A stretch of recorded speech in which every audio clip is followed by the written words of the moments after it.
小时候唱过的儿歌，您还记得几首呢？台南有一位老师，为了让台语文化扎根，写了许多台语两歌，而且还配动作，让小朋友可以更容易学习台语。而且这一位台语老师，他还是外省第2代。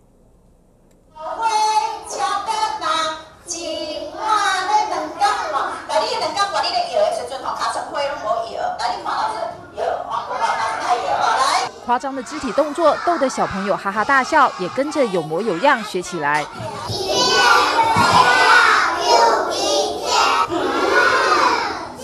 这些台语歌你一定没听过，他们全都是台南大港国小辐射幼稚园老师刘慧荣自己的创作。曲调用的是台语的古韵，搭配传统的台语歌词，谱写出一首首属于台湾独特味道的念歌。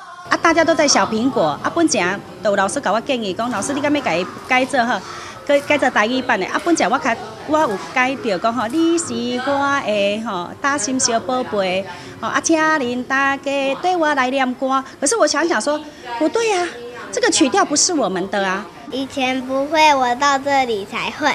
会什么？